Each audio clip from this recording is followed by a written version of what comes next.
ਸਤਨਾਮ ਵਾਹਿਗੁਰੂ ਸਾਹਿਬ ਜੀ।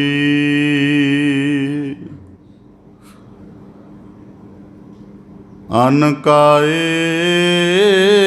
ਰਾਤੜਿਆ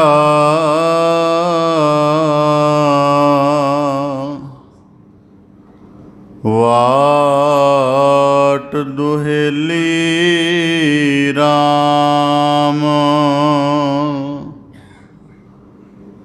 ਪਾਪ ਕਮਾਵਦਿਆਂ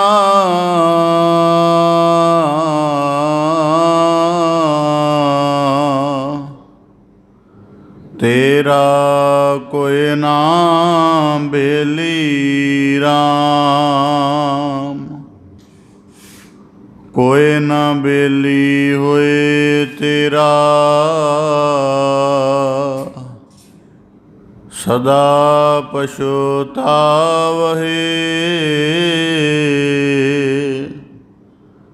ਗੁਣ ਗੋਪਾਲ ਨ ਜਪਹਿ ਰਸਨਾ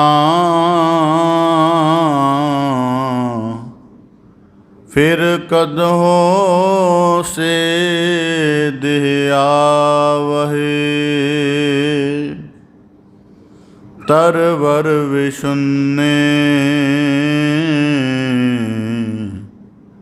ਨਹਿ ਪਾਤ ਜੁੜਤੇ ਜਮ ਮਗ ਗੌਨ ਅਕੇਲੀ।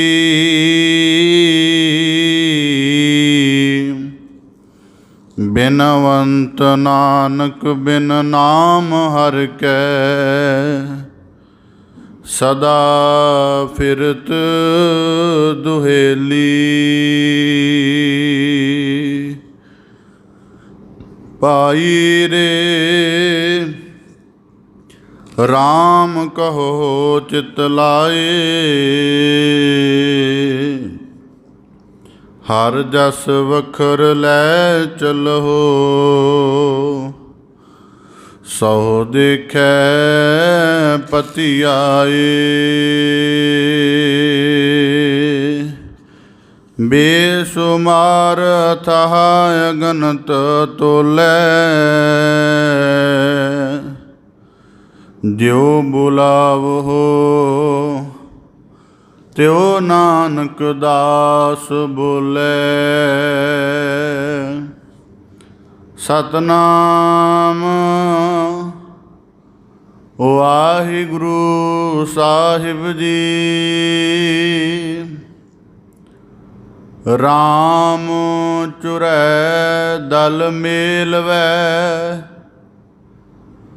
ਅੰਤਰ ਬਲ ਅਧਿਕਾਰ। ਬੰਤਰ ਕੀ ਸੈਨਾ ਸੇਵੀਐ ਮਨ ਤਨ ਜੁਜ ਅਪਾਰ। ਸੀਤਾ ਲੈ ਗਿਆ ਦਹਿਸਰੋ ਲਛਮਣ ਮੂਓ ਸਰਾਪ। ਨਾਨਕ ਕਰਤਾ ਕਰਨਹਾਰ ਕਰ ਵੇਖੈ ਥਾਪ ਉਥਾਪ। ਨਾਨਕ ਕਰਤਾ ਕਰਨਹਾਰ ਕਰ ਵੇਖੈ ਥਾਪ ਉਥਾਪ। ਵਾਹਿਗੁਰੂ ਜੀ ਕਾ ਖਾਲਸਾ ਵਾਹਿਗੁਰੂ ਜੀ ਕੀ ਫਤਿਹ। ਧੰਨ ਧੰਨ ਸਤਿਗੁਰੂ ਗੁਰੂ ਗਰੀਬ ਨਿਵਾਜ ਪਤਿਤ ਪਾਵਨ ਭਗਤ ਵਛਲ ਕਿਰਪਾ ਨਿਧ ਸਤਿਗੁਰੂ ਸ੍ਰੀ ਗੁਰੂ ਗ੍ਰੰਥ ਸਾਹਿਬ ਜੀ। ਦੀਨ ਦਇਆਲ ਪਾਤਸ਼ਾਹ ਤਿਨਾਂ ਦੀ ਅਪਾਰ ਮਿਹਰਮਤ ਹੈ। ਸਤਿਗੁਰੂ ਕੀ ਅਪਾਰ ਬਖਸ਼ਿਸ਼ ਹੈ ਜੋ ਸਾਨੂੰ ਸਭ ਨੂੰ ਆਪਣੀ ਪਰਮ ਨਿਵਾਜਿਸ਼ ਕਰਕੇ ਸਤਿਗੁਰੂ ਸਾਹਿਬ ਜੀ ਨੇ ਆਪਣੀ ਪਾਵਨ ਪਵਿੱਤਰ ਚਰਨ ਸ਼ਰਨ ਹਜ਼ੂਰੀ ਦੇ ਅੰਤਰਗਤ ਸਤ ਸੰਗਤ ਰੂਪ ਵਿੱਚ ਜੁੜਨ ਦਾ ਅਮੋਲਕ ਅਵਸਰ ਬਖਸ਼ਿਸ਼ ਕੀਤਾ ਹੈ ਜੀ।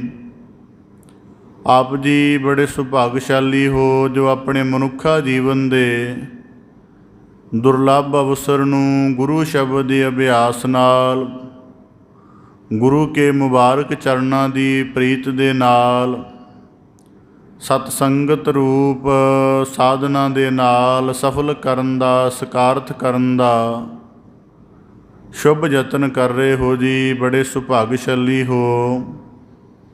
ਸਤਿਗੁਰੂ ਸਾਹਿਬ ਜੀ ਕੀ ਅਪਾਰ ਕਿਰਪਾ ਦਾ ਸਦਕਾ ਹੈ ਆਪ ਜੀ ਸ੍ਰੀ ਗੁਰੂ ਗ੍ਰੰਥ ਸਾਹਿਬ ਜੀ ਦੀ ਬਖਸ਼ਿਸ਼ ਨੂੰ ਰੋਜ਼ਾਨਾ ਲੜੀਵਾਰ ਕਥਾ ਦੇ ਰੂਪ ਵਿੱਚ, ਰਹਿਮਤ ਰੂਪ ਦੇ ਵਿੱਚ ਮਾਣਦੇ ਹੋ ਜੀ। ਪਾਵਨ ਬਾਣੀ ਦੀ ਲੜੀਵਾਰ ਵਿਚਾਰ ਦੇ ਨਾਲ ਜੁੜਨ ਦਾ ਯਤਨ ਕਰੀਏ ਜੀ। ਵਿਚਾਰ ਪ੍ਰਾਰੰਭ ਕਰਨ ਤੋਂ ਪਹਿਲਾਂ ਬੜੇ ਅਦਬ ਸਹਿਤ ਉਚਾਰਨ ਕਰੋ ਜੀ। ਸਤਨਾਮ ਸ੍ਰੀ ਵਾਹਿਗੁਰੂ ਸਾਹਿਬ ਜੀ।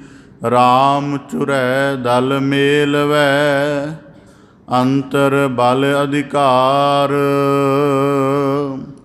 ਸ਼ਲੋਕ ਵਾਰਾਂ ਤੇ ਵਧੀਕ।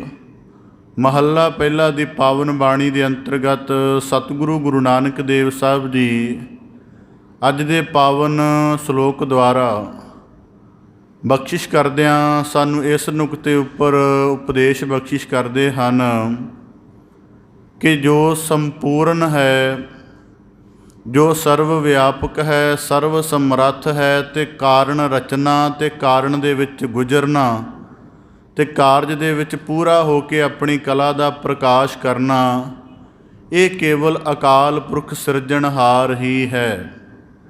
ਕਿ ਦੁਨੀਆ ਦੇ ਵਿੱਚ ਕੋਈ ਦੂਜੀ ਐਸੀ ਹਸਤੀ ਨਹੀਂ ਜਿਹੜੀ ਸਰਵ ਸਮਰੱਥ ਹੋਵੇ, ਜਿਹਦੇ ਹੁਕਮ ਦੇ ਵਿੱਚ ਸਮੁੱਚਾ ਬ੍ਰਹਿਮੰਡ ਚੱਲਦਾ ਹੋਵੇ। ਇਸ ਕਰਕੇ ਗੁਰੂ ਨਾਨਕ ਦੇਵ ਸਾਹਿਬ ਜੀ ਅੱਜ ਦੇ ਇਸ ਸ਼ਲੋਕ ਦੁਆਰਾ ਬਖਸ਼ਿਸ਼ ਕਰਦੇ ਹਨ ਕਿ ਜਿਵੇਂ ਕਰਤਾ ਪੁਰਖ ਨੇ ਜਗਤ ਵਿੱਚ ਰਚਿਆ ਹੈ, ਉਵੇਂ ਹੀ ਜੀਵਾਂ ਦੇ ਜੀਵਨ ਦੀ ਕਾਰ ਚੱਲਦੀ ਹੈ। ਭਾਵੇਂ ਅਕਾਲ ਪੁਰਖ ਸਾਨੂੰ ਮਨੁੱਖਾ ਜੀਵਨ ਦੀ ਸੁਤੰਤਰਤਾ ਵੀ ਦੇ ਦਿੰਦਾ ਹੈ, ਬੜੇ ਬਲ ਵੀ ਦੇ ਦਿੰਦਾ ਹੈ। ਬੁੱਧੀ ਦਾ ਬਲ ਹੈ, ਧਨ ਦਾ ਬਲ ਹੈ, ਸਾਡੇ ਕੋਲ ਸਰੀਰ ਦਾ ਬਲ ਹੈ, ਮਨੁੱਖੀ ਸੌਮਿਆਂ ਵਸੀਲਿਆਂ ਦੇ ਬਲ ਹਨ। ਪਰ ਇਹ ਬਲ ਵੀ ਕਈ ਵਾਰੀ ਮਨੁੱਖ ਦੇ ਲਈ ਨਕਾਰਾ ਸਾਬਤ ਹੋ ਜਾਂਦੇ ਹਨ ਜਦੋਂ ਪ੍ਰਭੂ ਆਪਣੇ ਸਖਤ ਹੁਕਮ ਦੀ ਚੋਟ ਕਰਦਾ ਹੈ। ਤਾਂ ਇਸ ਕਰਕੇ ਸਤਿਗੁਰੂ ਗੁਰੂ ਨਾਨਕ ਦੇਵ ਸਾਹਿਬ ਜੀ ਅੱਜ ਦੇ ਪਾਵਨ ਸ਼ਲੋਕ ਦੁਆਰਾ ਸਾਨੂੰ ਜੀਵਾਂ ਨੂੰ ਇਹ ਸੋਝੀ ਬਖਸ਼ਿਸ਼ ਕਰ ਰਹੇ ਹਨ ਕਿ ਜਗਤ ਦੇ ਵਿੱਚ ਕੁਝ ਉਤਪੱਤ ਹੋਣਾ, ਕੁਝ ਨਾਸ਼ ਹੋਣਾ, ਕਿਸੇ ਦੀ ਖੁਆਰੀ ਹੋਣੀ, ਕਿਸੇ ਦੇ ਜੀਵਨ ਦਾ ਸੰਭਲ ਜਾਣਾ ਇੱਕ ਨਜ਼ਰੀਏ ਤੋਂ ਲੱਗਦਾ ਕਿ ਮਨੁੱਖ ਦੇ ਆਪਣੇ ਕੀਤੇ ਕਰਮ ਕਰਕੇ ਹੈ। ਪਰ ਗੁਰੂ ਸਾਹਿਬ ਜੀ ਕਹਿੰਦੇ ਜੇ ਕਰਤਾ ਪੁਰਖ ਦੀ ਖੇਡ ਦੇ ਨੁਕਤੇ ਤੋਂ ਵੇਖਿਆ ਜਾਵੇ ਤੇ ਇਹ ਸੰਸਾਰ ਦੇ ਤਮਾਸ਼ੇ ਨੂੰ ਰਚਣ ਹਿੱਤ ਉਹ ਚੀਜ਼ਾਂ ਨੂੰ ਆਪ ਹੀ ਥਾਪਦਾ ਹੈ, ਆਪ ਹੀ ਉਹਨਾਂ ਦਾ ਵਿਨਾਸ਼ ਕਾਲ ਕਰਦਾ। ਤਾਂ ਗੁਰੂ ਸਾਹਿਬ ਜੀ ਬਖਸ਼ਿਸ਼ ਕਰਦੇ ਹਨ, ਰਾਮ ਚੁਰੈ ਦਲ ਮੇਲਵੈ, ਅੰਤਰ ਬਲ ਅਧਿਕਾਰ। ਕਿ ਤ੍ਰੇਤੇ ਯੁੱਗ ਦੇ ਅਵਤਾਰ ਕਹੇ ਜਾਣ ਵਾਲੇ ਮੰਨੇ ਜਾਂਦੇ ਹਨ ਅਵਤਾਰ ਸ਼੍ਰੀ ਰਾਮ ਚੰਦਰ ਜੀ। ਸਤਿਗੁਰੂ ਸਾਹਿਬ ਜੀ ਕਹਿੰਦੇ ਰਾਮ ਚੁਰੈ, ਅਯੋਧਿਆ ਦੇ ਰਾਜੇ ਹਨ, ਦਸ਼ਰਥ ਦੇ ਪੁੱਤਰ ਹਨ, ਰਾਜ ਸਮਰੱਥਾ ਵਾਲੇ ਹਨ, ਕੁੱਲ ਉਹਨਾਂ ਦੀ ਰਾਜਵੰਸ਼ੀ ਹੈ, ਰਾਜ ਕਰਨ ਵਾਲੀ ਕੁੱਲ ਹੈ, ਆਪਣੇ ਯੁੱਗ ਦੇ ਅਵਤਾਰ ਕਹਿਲਾਏ ਹਨ। ਪਰ ਕਰਮ ਦੀ ਅਤੇ ਅਕਾਲ ਪੁਰਖ ਦੇ ਹੁਕਮ ਦੀ ਅਟੱਲਤਾ ਦੇਖੋ ਕਿ ਉਸ ਯੁੱਗ ਦੇ ਅਵਤਾਰ ਹੋ ਕੇ ਵੀ ਝੁਰੈ, ਉਹ ਝੂਰ ਰਹੇ ਹਨ ਆਪਣੇ ਮਨ ਦੇ ਅੰਦਰ। ਉਹਨਾਂ ਦੇ ਮਨ ਦੇ ਅੰਦਰ ਵੀ ਇੱਕ ਤੁਖੀ ਲੱਗੀ ਹੋਈ ਹੈ ਕਿ ਦਲ ਮੇਲ ਵੈ, ਕਿ ਜਦੋਂ ਰਾਵਣ ਦੇ ਨਾਲ ਯੁੱਧ ਕਰਨਾ ਸੀ, ਜੇ ਉਹ ਆਪਣੀ ਰਾਜ ਕੁਲ ਦੇ ਵਿੱਚ ਹੁੰਦੇ ਤਾਂ ਉਹਨਾਂ ਦੀ ਜਿਹੜੀ ਸੈਨਾ ਸੀ ਉਹ ਮਨੁੱਖਾਂ ਦੇ ਰੂਪ ਵਿੱਚ ਹੁੰਦੀ। ਕਹਿੰਦੇ ਇਸ ਕਰਕੇ ਉਹਨਾਂ ਦੇ ਕੋਲ ਸਮਰੱਥਾ ਵੀ ਸੀ ਕਿ ਜਿਵੇਂ ਦੀ ਜਿੰਨੇ ਤਰ੍ਹਾਂ ਦੀ ਮਰਜ਼ੀ ਸੈਨਾ ਖੜੀ ਕਰਕੇ ਯੁੱਧ ਲੜ ਲੈਂਦੇ, ਜਾਂ ਜਿਵੇਂ ਤਰ੍ਹਾਂ ਦਾ ਮਰਜ਼ੀ ਉਹ ਆਪਣਾ ਜੀਵ ਯੁੱਧ ਦਾ ਸਾਰਾ ਸਿਲਸਿਲਾ ਬਣਾ ਲੈਂਦੇ। ਪਰ ਕਹਿੰਦੇ ਕਰਮ ਦੀ ਅਟੱਲਤਾ ਦੇਖੋ ਕਿ ਰਾਮ ਚੁਰੈ, ਦੁਆਪਰ ਤ੍ਰੇਤੇ ਯੁੱਗ ਦੇ ਅਵਤਾਰ ਰਾਮਚੰਦਰ ਜੀ ਆਪਣੇ ਮਨ ਦੇ ਵਿੱਚ ਝੂਰਦੇ ਹਨ। ਉਹਨਾਂ ਦੇ ਝੂਰਨ ਦੇ ਕਾਰਨ ਕੀ ਹਨ? ਇੱਕ ਕਾਰਨ ਇਹ ਹੈ ਕਿ ਉਹਨਾਂ ਦੀ ਇੱਕ ਮਤਰੇਈ ਮਾਤਾ ਕਰਕੇ, ਜਿਹੜੀ ਦੂਜੀ ਮਾਤਾ ਸੀ, ਉਹਦੇ ਕਰਕੇ ਉਹਨਾਂ ਨੂੰ ਰਾਜ ਭਾਗ ਦੇ ਮਾਲਕ ਹੁੰਦਿਆਂ ਹੋਇਆਂ ਵੀ ਬਨਵਾਸ ਵਿੱਚ ਜਾਣਾ ਪਿਆ। ਬਨਵਾਸ ਵਿੱਚ ਜਾ ਕੇ ਜੀਵਨ ਇੰਨਾ ਸੰਕਟਗ੍ਰਸਤ ਹੋ ਗਿਆ ਕਿ ਉਹਨਾਂ ਕੋਲੋਂ ਰਾਜ ਭਾਗ ਦਾ ਕੋਈ ਅੰਸ਼ ਨਹੀਂ ਰਿਹਾ, ਕੋਈ ਉਹਨਾਂ ਦੀ ਮਾਣ ਪ੍ਰਤਿਸ਼ਠਾ ਬਾਕੀ ਨਹੀਂ ਰਹੀ। ਇਸ ਕਰਕੇ ਕਹਿੰਦੇ ਆਪਣੇ ਜੀਵਨ ਦੇ ਸਾਰੇ ਪੱਖ ਨੂੰ ਵਾਜ ਕੇ ਉਹਨਾਂ ਦੇ ਮਨ ਦੇ ਅੰਦਰ ਇੱਕ ਝੂਰਨਾ ਪੈਦਾ ਹੋ ਰਹੀ ਹੈ, ਦਲ ਮੇਲ ਵੈ, ਕਿ ਜਾਂ ਯੁੱਧ ਲੜਨਾ ਸੀ ਤਾਂ ਵੱਡੇ ਦਲ ਇਕੱਠੇ ਕਰ ਸਕਦੇ ਸਾਂ।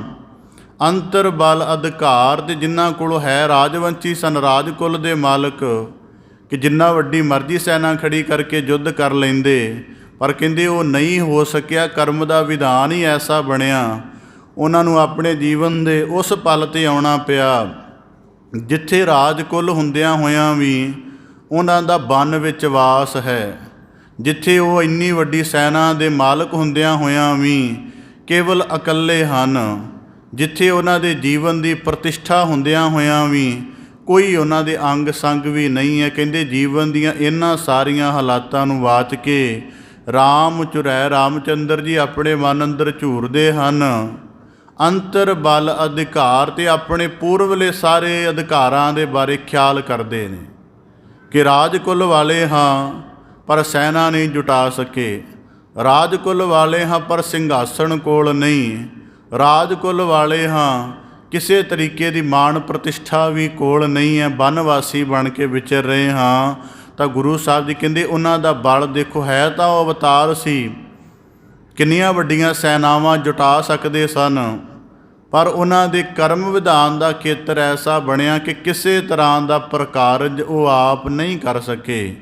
ਤਾਂ ਫਿਰ ਜ਼ਿਕਰ ਕਰਦੇ ਹਨ, ਬੰਤਰ ਕੀ ਸੈਨਾ ਸੇਵੀਐ ਮਨ ਤਨ ਜੁਜ ਅਪਾਰ, ਕਿ ਰਾਜੇ ਦੀ ਸੈਨਾ ਮਨੁੱਖਾਂ ਦੇ ਰੂਪ ਵਿੱਚ, ਘੋੜ ਸਵਾਰਾਂ ਦੇ ਰੂਪ ਵਿੱਚ, ਪੈਦਲ ਸੈਨਿਕਾਂ ਦੇ ਰੂਪ ਵਿੱਚ ਲੜਦੀ ਹੈ, ਪਰ ਕਰਮ ਦਾ ਐਸਾ ਵਿਧਾਨ ਬਣਿਆ ਜਾਂ ਅਕਾਲ ਪੁਰਖ ਦੇ ਹੁਕਮ ਵਿੱਚ ਐਸੀ ਵਿਧ ਬਣੀ ਕਿ ਰਾਮ ਜੀ ਨੂੰ ਬਾਂਦਰਾਂ ਦੀ ਸੈਨਾ ਦੀ ਅਗਵਾਈ ਕਰਨੀ ਪਈ। ਕਹਿੰਦੇ ਬੰਤਰ ਕੀ ਸੈਨਾ ਸੇਵੀਐ, ਕਿ ਫਿਰ ਬਾਂਦਰਾਂ ਦੀ ਸੈਨਾ ਜਿਨ੍ਹਾਂ ਦੇ ਅਗਵਾਈ ਕਰਤਾ ਹਨੂੰਮਾਨ ਜੀ ਸਨ, ਉਹਨਾਂ ਨੇ ਕੀਤੀ। ਅਤੇ ਉਹ ਜਿਹੜੀ ਸੈਨਾ ਸੀ, ਉਸ ਜਿਸ ਪਲ ਦੇ ਉੱਪਰ ਰਾਮਚੰਦਰ ਜੀ ਝੂਰ ਰਹੇ ਸਨ ਕਿ ਯੁੱਧ ਦੇ ਵਿੱਚ ਪਰਾਜਿਤ ਹੋ ਜਾਵਾਂਗੇ, ਰਾਵਣ 'ਤੇ ਵਿਜੈ ਪਾਉਣੀ ਸੌਖੀ ਨਹੀਂ ਹੈ, ਉਸ ਵੱਡੇ ਦਰਿਆ ਨੂੰ ਲੰਘਣਾ ਵੀ ਸੌਖਾ ਨਹੀਂ ਹੈ। ਕਹਿੰਦੇ ਮਾਲਕ ਨੇ ਇੱਕ ਹੁਕਮ ਰਚਿਆ ਕਿ ਅਕਾਲ ਪੁਰਖ ਨੇ ਇੱਕ ਐਸਾ ਬਿਧ ਰਚੀ ਕਿ ਰਾਜ ਕੁਲ ਹੋ ਕੇ ਸੈਨਾ ਕੋਲ ਨਹੀਂ, ਰਾਜੇ ਹੋ ਕੇ ਕੋਲ ਨੌਕਰ ਚਾਕਰ ਨਹੀਂ, ਸਿੰਘਾਸਣ ਨਹੀਂ, ਮਾਣ ਪ੍ਰਤਿਸ਼ਠਾ ਨਹੀਂ, ਕੁਝ ਵੀ ਨਹੀਂ। ਪਰ ਦੂਜੇ ਪਾਸੇ ਉਹਨੇ ਬਿਧ ਰਚ ਦਿੱਤੀ ਕਿ ਬਾਂਦਰ ਜਿਹਨੂੰ ਸ਼ੈਤਾਨੀ ਦਾ ਪ੍ਰਤੀਕ ਮੰਨਦੇ ਹਨ, ਕਹਿੰਦੇ ਉਹਨਾਂ ਨੂੰ ਸੈਨਾ ਦੇ ਰੂਪ ਵਿੱਚ ਖੜਾ ਕਰ ਦਿੱਤਾ ਅਤੇ ਮਨੁੱਖਾਂ ਨਾਲੋਂ ਵੱਧ ਚਾਅ ਭਰ ਦਿੱਤਾ, ਮਨ ਤਨ ਜੁਜ ਅਪਾਰ, ਕੇ ਬਾਂਦਰਾਂ ਦੀ ਸੈਨਾ ਦੇ ਵਿੱਚ ਮਾਲਕ ਨੇ ਐਸਾ ਚਾਅ ਭਰ ਦਿੱਤਾ ਕਿ ਉਹ ਰਾਮਚੰਦਰ ਜੀ ਦੇ ਹਰ ਅਰਥ ਯੁੱਧ ਲੜਨ ਦੇ ਲਈ ਪੂਰੇ ਚਾਅ ਦੇ ਨਾਲ ਤਿਆਰ ਹੋ ਗਏ। ਕਹਿੰਦੇ ਇਸ ਤੋਂ ਬਾਅਦ ਇੱਕ ਹੋਰ ਹਾਲਤ ਵਾਪਰੀ, ਸੀਤਾ ਲੈ ਗਿਆ ਦਹਿਸਰੋ ਲਛਮਣ ਮੂਓ ਸਰਾਪ, ਕਿ ਰਾਮਚੰਦਰ ਜੀ ਜਿਹੜਾ ਉਹਨਾਂ ਦਾ ਜੀਵਨ ਮੁਸ਼ਕਿਲ ਦੇ ਵਿੱਚ ਆਇਆ, ਕਹਿੰਦੇ ਉਹ ਕਾਹਦੇ ਕਰਕੇ, ਉਹਨਾਂ ਦੀ ਜਿਹੜੀ ਪਤਨੀ ਸੀ, ਧਰਮ ਪਤਨੀ ਸੀਤਾ ਜੀ, ਉਹਨਾਂ ਨੂੰ ਦਹਿਸਰੋ ਭਾਵ 10 ਸਿਰਾਂ ਵਾਲਾ ਰਾਵਣ ਕਹਿੰਦੇ ਛਲ ਕਰਕੇ ਲੈ ਗਿਆ ਸੀ। ਅਤੇ ਬਾਅਦ ਜਦੋਂ ਯੁੱਧ ਹੋਇਆ, ਉਸ ਯੁੱਧ ਦੇ ਵਿੱਚ ਲਛਮਣ ਜੀ ਵੀ ਮੂਰਛਿਤ ਹੋ ਗਏ।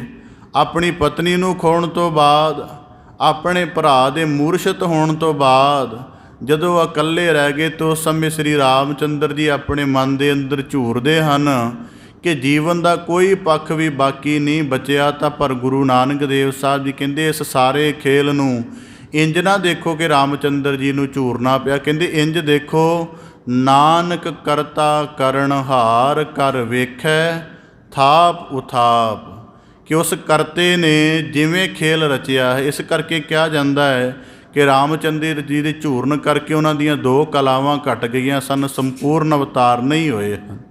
ਇਸ ਕਰਕੇ ਇਹਨਾਂ ਗੱਲਾਂ ਦਾ ਫਰਕ ਰੱਖਣਾ ਜ਼ਿੰਦਗੀ 'ਚ, ਅਵਤਾਰ, ਪੀਰ ਅਤੇ ਗੁਰੂ ਅਤੇ ਸਤਿਗੁਰੂ, ਇਹਨਾਂ 4 ਟਰਡੀਸ਼ਨਾਂ ਹਨ ਅਧਿਆਤਮਿਕ ਜਗਤ ਦੀਆਂ ਸਭ ਤੋਂ ਵੱਡੀਆਂ। ਅਸੀਂ ਗੁਰੂ ਨੂੰ ਅਵਤਾਰ ਨਹੀਂ ਕਹਿ ਸਕਦੇ, ਪੀਰ ਵੀ ਨਹੀਂ ਕਹਿ ਸਕਦੇ, ਕੱਲਾ ਗੁਰੂ ਵੀ ਨਹੀਂ ਕਹਿ ਸਕਦੇ, ਕੇਵਲ ਸਤਿਗੁਰੂ ਕਹਿਣਾ ਹੀ ਸਾਡਾ ਜਿਹੜਾ ਵਿਧ ਬਣਦੀ ਹੈ। ਤਾਂ ਗੁਰੂ ਸਾਹਿਬ ਜੀ ਕਹਿੰਦੇ ਨਾਨਕ ਕਰਤਾ ਕਰਨਹਾਰ। ਹੁਣ ਕਰਤਾ ਕਰਨਹਾਰ ਦੇ ਸ਼ਲੋਕ ਨੂੰ ਦੁਬਾਰਾ ਇਸੇ ਪੰਕਤੀ ਦੇ ਆਧਾਰ ਨਾਲ ਵਾਚੀਏ। ਭਾਵੇਂ ਹਵਾਲਾ ਸ਼੍ਰੀ ਰਾਮ ਜੀ ਦਾ ਦਿੱਤਾ ਹੈ, ਪਰ ਗੁਰੂ ਸਾਹਿਬ ਜੀ ਨੇ ਗੱਲ ਬੜੀ ਗਹਿਰੀ ਸਮਝਾਈ ਹੈ। ਨਾਨਕ ਕਰਤਾ ਕਰਨਹਾਰ, ਕਿ ਕਰਤੇ ਨੇ ਜੀਵਾਂ ਦਾ ਖੇਲ ਰਚਿਆ ਹੈ।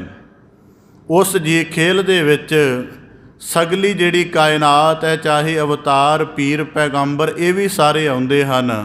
ਕਹਿੰਦੇ ਕਰਤੇ ਨੇ ਖੇਲ ਰਚਿਆ। ਅਤੇ ਜਦੋਂ ਦਸ਼ਰਥ ਦੇ ਕੋਲੋਂ ਉਹਦੀ ਪਤਨੀ ਜਿਹੜੀ ਕਈ ਜਿੰਨੇ ਮੰਗ ਕਰ ਲਈ ਸੀ ਕਿ ਮੇਰੇ ਪੁੱਤਰ ਭਰਤ ਨੂੰ ਰਾਜ ਸਿੰਘਾਸਣ 'ਤੇ ਬਿਠਾ ਦਿਓ ਅਤੇ ਇਹਨਾਂ ਨੂੰ ਬਨਵਾਸ ਦੇ ਦਿਓ, ਕਹਿੰਦੇ ਮਨ ਦੇ ਅੰਦਰ ਭਰਮ ਬਣਿਆ। ਇਸ ਕਰਕੇ ਪਹਿਲਾਂ ਉਹ ਕਾਰਨ ਰਚਿਆ ਗਿਆ, ਬਨਵਾਸੀ ਬਣੇ, ਫਿਰ ਬਨਵਾਸੀ ਬਣ ਕੇ ਜੀਵਨ ਬਤੀਤ ਕਰਦੇ ਰਹੇ।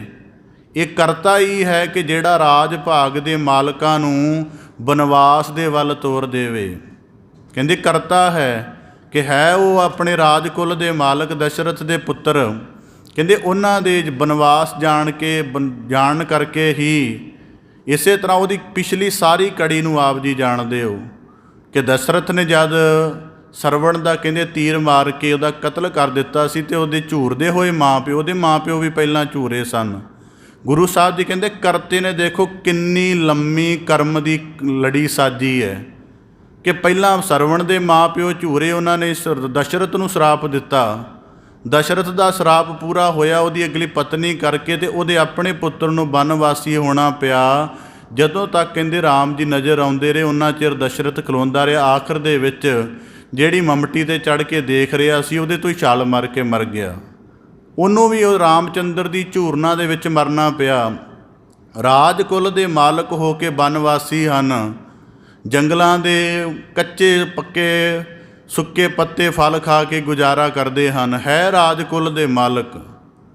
ਪਰ ਗੁਰੂ ਸਾਹਿਬ ਜੀ ਕਹਿੰਦੇ ਨਾਨਕ ਕਰਤਾ ਕਰਨਹਾਰ, ਕਰਤੇ ਨੇ ਕੈਸਾ ਵਿਧਾਨ ਰਚਿਆ ਕਿ ਰਾਜ ਕੁਲਾਂ ਦੇ ਮਾਲਕ ਨੂੰ ਬਨਵਾਸੀ ਹੋਣਾ ਪੈਂਦਾ ਹੈ। ਜਿਨ੍ਹਾਂ ਦੀ ਸ਼ਾਨ ਮਨੁੱਖੀ ਸੈਨਾ ਦੇ ਨਾਲ ਗਿਣੀ ਜਾਣੀ ਸੀ, ਉਹਨਾਂ ਦੀ ਸ਼ਾਨ ਮਾਲਕ ਨੇ ਬਾਂਦਰਾਂ ਦੀ ਸੈਨਾ ਦੇ ਨਾਲ ਬਣਾਈ। ਅੱਗੇ ਜ਼ਿਕਰ ਕਰਦੇ ਹਨ ਬਨਵਾਸੀ ਹੋਣ ਤੋਂ ਬਾਅਦ ਵੀ ਜੀਵਨ ਸੁਖੀ ਨਹੀਂ ਰਿਹਾ। ਛਲ ਦੇ ਨਾਲ, ਭਾਵ ਕਿ ਜਿਹੜਾ ਰਾਵਣ ਨੂੰ ਦਹਿਸਰ ਵਾਲਾ ਵੀ ਕਿਹਾ ਜਾਂਦਾ ਕਿ ਦਹਿਸਰ ਵਾਲਾ ਰਾਵਣ ਫਿਰ ਇੱਕ ਵਾਰੀ ਛਲ ਕਰਕੇ ਉਹਨਾਂ ਦੀ ਪਤਨੀ ਨੂੰ ਚੁਰਾ ਕੇ ਲੈ ਗਿਆ ਛਲ ਕਪਟ ਦੇ ਨਾਲ। ਫਿਰ ਉਹਦੇ ਕਰਕੇ ਉਹਨਾਂ ਨੂੰ ਬਨਵਾਸੀ ਹੁੰਦਿਆਂ ਹੋਇਆਂ ਯੁੱਧ ਕਰਨਾ ਪਿਆ, ਜਿਸ ਸਮੇਂ ਦੇ ਵਿੱਚ ਉਹਨਾਂ ਦਾ ਕੋਈ ਸਹਾਰਾ ਨਹੀਂ ਸੀ। ਮਾਲਕ ਨੇ ਇੱਕ ਨਵੀਂ ਵਿਧ ਰਚੀ ਕਿ ਬਾਂਦਰ ਸੈਨਾ ਉਹਨਾਂ ਦੀ ਜਿਹੜੀ ਸੈਨਾ ਬਣੀ, ਬਾਂਦਰਾਂ ਦੀ ਸਾਰਾ ਸਮੂਹ ਉਹਨਾਂ ਦੀ ਸੈਨਾ ਬਣਿਆ, ਔਰ ਉਹਦੇ ਵਿੱਚ ਬੜਾ ਉਤਸ਼ਾਹ ਸੀ। ਕਹਿੰਦੇ ਇਸ ਕਰਕੇ ਝੂਰਨ ਦੇ ਪਲ ਵੀ ਪੈਦਾ ਕੀਤੇ, ਯੁੱਧ ਦੇ ਪਲ ਵੀ ਪੈਦਾ ਕੀਤੇ, ਯੁੱਧ ਦਾ ਮਦਦਗਾਰ ਵੀ ਪੈਦਾ ਕੀਤਾ, ਅਤੇ ਯੁੱਧ ਦੇ ਵਿੱਚ ਵਿਜੈ ਵੀ ਦਿਵਾਈ। ਕਹਿੰਦੇ ਵਿਜੈ ਦਿਵਾਉਣ ਤੋਂ ਬਾਅਦ ਅਯੁੱਧਿਆ ਦਾ ਰਾਜ ਵੀ ਦਿਵਾਇਆ। ਪਰ ਇਸ ਸਾਰੇ ਸਿਲਸਿਲੇ ਦੇ ਵਿੱਚ ਰਾਮਚੰਦਰ ਜੀ ਦਾ ਝੂਰਨਾ ਬਾਕੀ ਰਹੇ। ਇਸ ਕਰਕੇ ਕਹਿੰਦੇ ਨਾਨਕ ਕਰਤਾ ਕਰਨਹਾਰ, ਕਿ ਮਨੁੱਖ ਦੇ ਜੀਵਨ ਦੀਆਂ ਜਿੰਨੀਆਂ ਦੁੱਖ ਵਾਲੀਆਂ, ਜਿੰਨੀਆਂ ਵੱਡੀਆਂ ਵਿਪਤਾਵਾਂ ਵਾਲੀਆਂ, ਸੰਕਟ ਵਾਲੀਆਂ ਸਥਿਤੀਆਂ ਉਹ ਬਣਦੀਆਂ ਹਨ, ਉਹ ਕਰਤਾ ਪੁਰਖ ਨੇ ਹੁਕਮ ਵਿੱਚ ਆਪ ਰਚੀਆਂ ਹਨ। ਹੁਣ ਬਨਵਾਸੀ ਤੇ ਕੋਈ ਸਹਾਇਕ ਨਹੀਂ, ਕਲਪਨਾ ਹੀ ਨਹੀਂ ਕੀਤੀ ਜਾ ਸਕਦੀ ਸੈਨਾ ਕਿੱਧਰੋਂ ਆਏਗੀ। ਪਰ ਪਰਮ ਭਗਤ ਪੈਦਾ ਹੋ ਗਏ ਹਨੂੰਮਾਨ ਜੀ, ਅਤੇ ਉਹਨਾਂ ਨੇ ਫਿਰ ਸਾਰੀ ਬਾਂਦਰ ਸੈਨਾ ਨੂੰ ਪ੍ਰੇਰ ਕੇ ਉਹਨਾਂ ਦੀ ਸੈਨਾ ਬਣਾ ਦਿੱਤਾ।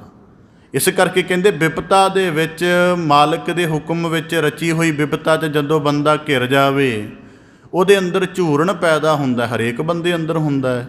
ਕਈ ਵਾਰੀ ਦੁੱਖ ਇੰਨੇ ਵਿਕਰਾਲ ਬਣ ਜਾਂਦੇ ਨੇ, ਬੰਦੇ ਨੂੰ ਮਾਲਕ ਦੀ ਹਸਤੀ ਤੋਂ ਵਿਸ਼ਵਾਸ ਹੀ ਉੱਠ ਜਾਂਦਾ ਹੈ। ਉਹ ਫਿਰ ਕਈ ਵਾਰੀ ਐਲਾਨੀਆਂ ਕਹਿ ਵੀ ਦਿੰਦਾ ਹੈ ਕਿ ਮਾਲਕ ਮੈਂ ਤੇਰੀ ਹਸਤੀ ਤੋਂ ਅੱਜ ਬਿਲਕੁਲ ਮੁਨਕਰ ਹਾਂ, ਮੈਨੂੰ ਤੇਰਾ ਕੋਈ ਜਲਵਾ ਨਜ਼ਰ ਨਹੀਂ ਆ ਰਿਹਾ। ਤਾਂ ਫਿਰ ਗੁਰੂ ਸਾਹਿਬ ਜੀ ਕਹਿੰਦੇ ਕਰਤਾ ਕਰਨਹਾਰ।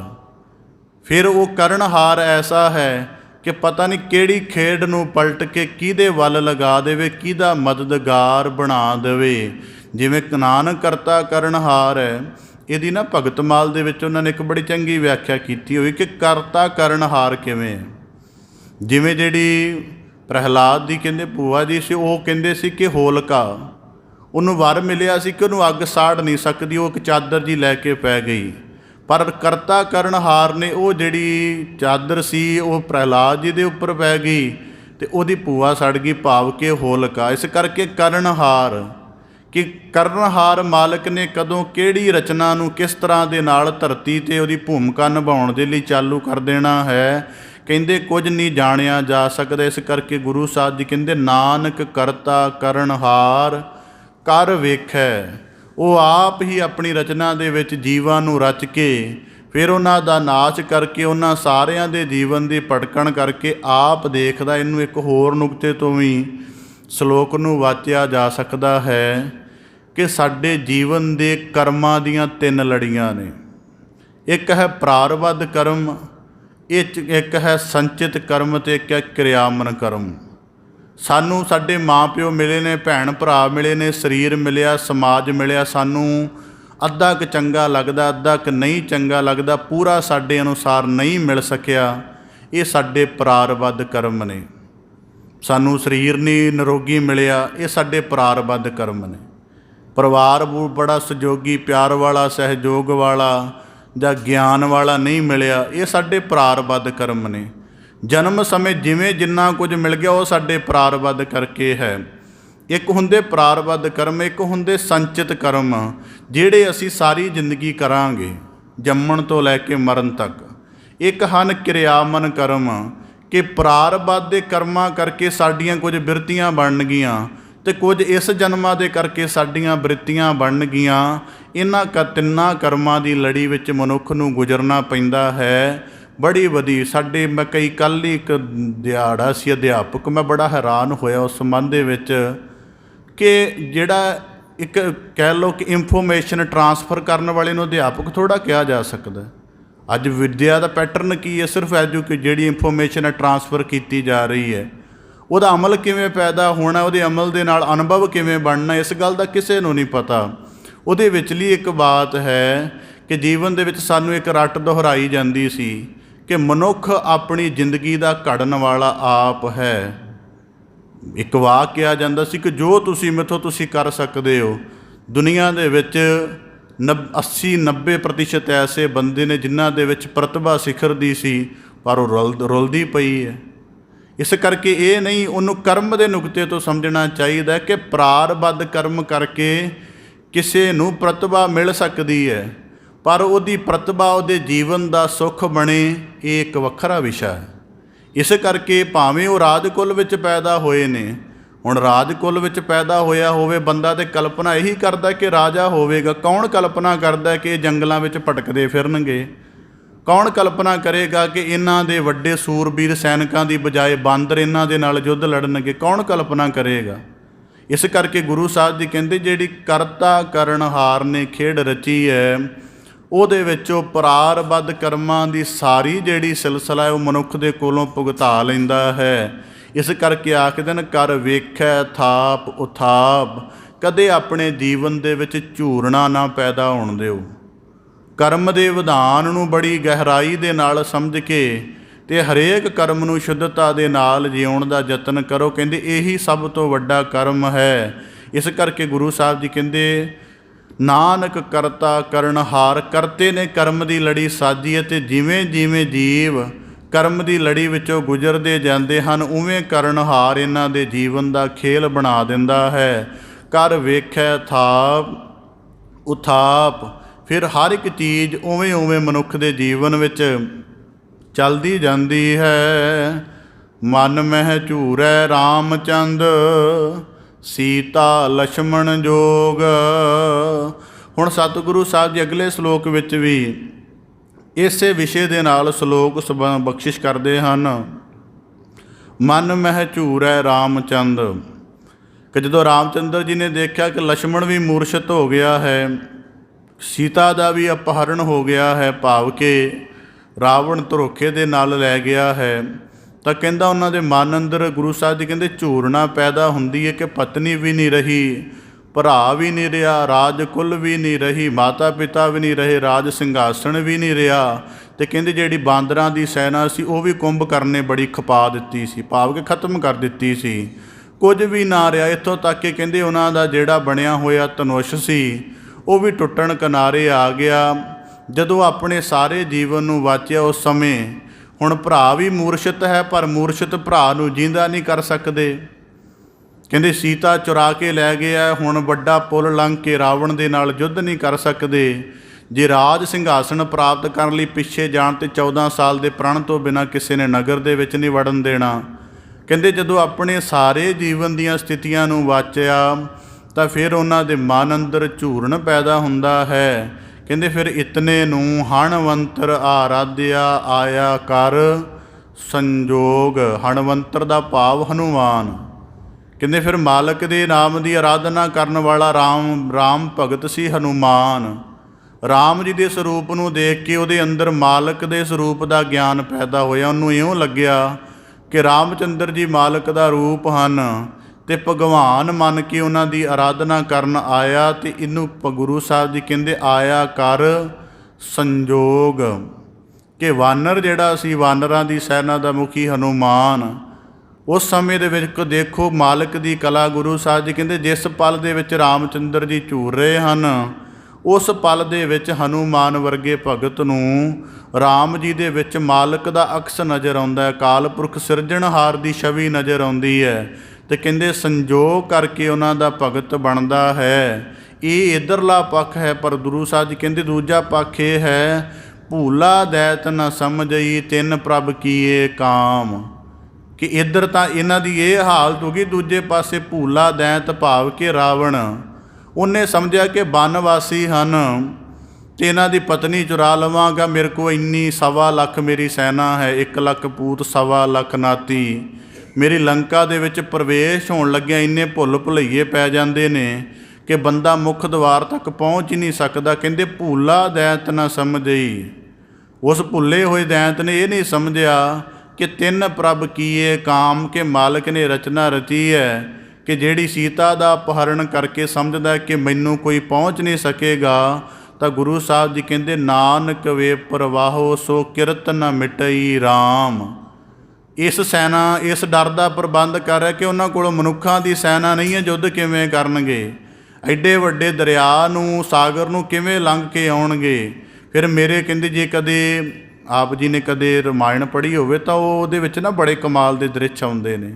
ਕਹਿੰਦੇ ਉਹ ਜਿਹੜੀ ਲੰਕਾ ਸੀ ਉਹਦੇ ਵਿੱਚ ਕਈ ਤਰ੍ਹਾਂ ਦੀਆਂ ਵਾਟਿਕਾਵਾਂ, ਬਾਗ ਬਗੀਚੇ ਐਵੇਂ ਬਣੇ ਸੀ ਕਿ ਬੰਦਾ ਕਈ ਮਹੀਨੇ ਉੱਥੇ ਹੀ ਭਰਮਦਾ ਰਵੇ, ਉਹਨੂੰ ਭੁਲੇਖਾ ਪੈ ਜਾਂਦਾ ਸੀ। ਮਹਿਲਾਂ ਦੇ ਵੀ ਕਈ ਤਰ੍ਹਾਂ ਰੂਪ ਇਸ ਤਰ੍ਹਾਂ ਦੇ ਬਣਾਏ ਸਨ।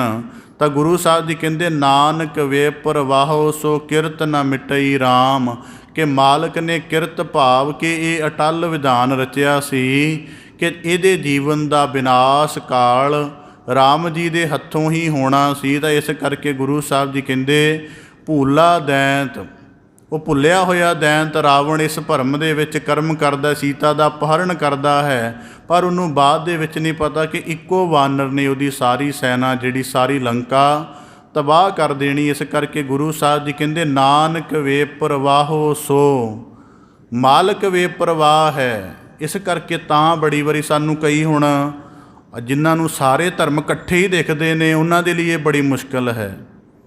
ਇਹ ਠੀਕ ਹੈ ਕਿ ਅਦਬ ਹੋਣਾ ਇੱਕ ਵੱਖਰੀ ਗੱਲ ਹੈ, ਅਸੀਂ ਅਦਬ ਤੋਂ ਬਾਹਰ ਨਹੀਂ ਹੁੰਦੇ, ਪਰ ਜਦੋਂ ਤੁਸੀਂ ਅਕਾਲ ਪੁਰਖ ਦੀ ਸਰਮੌਰ ਹਸਤੀ ਦੀ ਵਿਚਾਰ ਕਰਨੀ ਹੈ ਤਾਂ ਸਾਨੂੰ ਇਹਨਾਂ ਸਾਰੀਆਂ ਚੀਜ਼ਾਂ ਦਾ ਨਖੇੜਾ ਕਰਨਾ ਹੀ ਪਏਗਾ।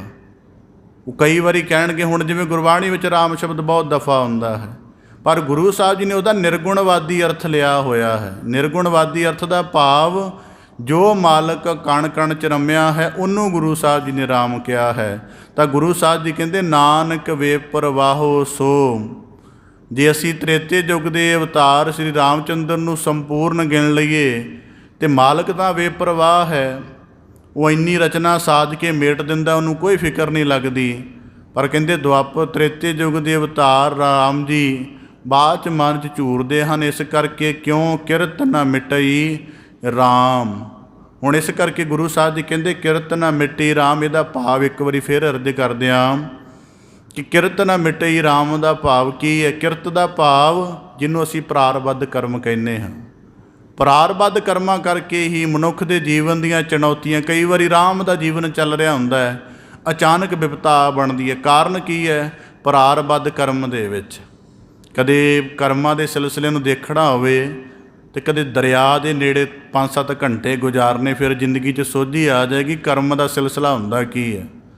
ਦਰਿਆ ਕਈ ਵਾਰੀ ਮੈਂ ਕਈ ਮਹੀਨੇ ਦਰਿਆ ਦੇ ਨੇੜੇ ਰਿਹਾ ਬਿਲਕੁਲ, ਤਾਂ ਬੜੀ ਗਹਿਰਾਈ ਦੇ ਨਾਲ ਦੇਖਿਆ ਕਿ ਦਰਿਆ ਕਈ ਵਾਰੀ ਕਈ ਦਿਨ ਸ਼ਾਂਤ ਚੱਲਦਾ, ਕਈ ਦਿਨ। ਫਿਰ ਕਈ ਦਿਨ ਐਸਾ ਹੁੰਦਾ ਹੈ ਕਿ ਉਹਦੇ ਵਿੱਚ ਦੇਖੀਦਾ ਕਿ ਮਗਰੋਂ ਜਿਹੜਾ ਕਿਲੋਮੀਟਰ ਵਹਿਣ ਬਿਲਕੁਲ ਸ਼ਾਂਤ ਆ ਰਿਹਾ ਹੈ, ਇੱਕਦਮ ਉਹਦੇ ਵਿੱਚ ਪਤਾ ਨਹੀਂ ਕੀ ਉਛਾਲੇ ਵੱਜਦੇ ਨੇ, ਉੱਚੀਆਂ ਉੱਚੀਆਂ ਲਹਿਰਾਂ ਬਣੀ ਜਾਂਦੀਆਂ ਨੇ। ਇਸ ਕਰਕੇ ਪ੍ਰਾਰਬਧ ਦਾ ਸਿਲਸਿਲਾ ਹੈ ਕਿ ਕਦੋਂ ਜੀਵਨ ਦਾ ਸਰਲ ਪੱਖ ਅਚਾਨਕ ਸੰਕਟ ਗ੍ਰਸਤ ਹੋ ਜਾਵੇ, ਇਹਦਾ ਕੋਈ ਅੰਦਾਜ਼ਾ ਨਹੀਂ। ਤਾਂ ਗੁਰੂ ਸਾਹਿਬ ਜੀ ਕਹਿੰਦੇ ਨਾਨਕ ਵੇ ਪ੍ਰਵਾਹ ਹੋ ਸੋ।